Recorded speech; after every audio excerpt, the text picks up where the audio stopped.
అనకాపల్లి నూకాలమ్మ అమ్మవారు ఆ పేరు వింటేనే శరీరంలో ఒక ప్రత్యేకమైన వైబ్రేషన్స్ మనకందరికీ కలుగుతాయి. అటువంటి అమ్మవారి దర్శనానికైతే ఒక 10 ఏళ్ళ తర్వాత వెళ్ళాను. అయితే పాత కూడా ఉంటుంది. అమ్మవారి దివ్య మంగళ స్వరూపం చాలా ఎత్తైన విగ్రహాన్ని చూసి తరించి వచ్చిన ఒక భావంతో అక్కడికి వెళ్ళేసరికి కొత్త కొత్త నిర్మాణాలు కనిపిస్తున్నాయి. ఇదేంటి ఇక్కడ నిర్మాణాలు ఉన్నాయంటే పాత ఆలయాన్ని మూసేశారండి, కొత్తగా ఆలయం కడుతున్నారు.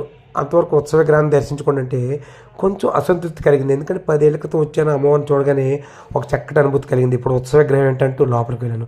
అయితే అదే ప్లేస్లో ఉన్న అమ్మవారిని చూసేసరికి చక్కటి వైబ్రేషన్స్ నాలో ప్రవహించాయి. ఎందుకంటే పాత విగ్రహం చూడగానే ఎంత శరీరం పలికించిందో, పేరుకే ఉత్సవ విగ్రహమైన అమ్మవారి ఆ రూపాన్ని చూడగానే ఒక ప్రత్యేకమైన వైబ్రేషన్స్ నా శరీరం అంతా వ్యాపించాయి.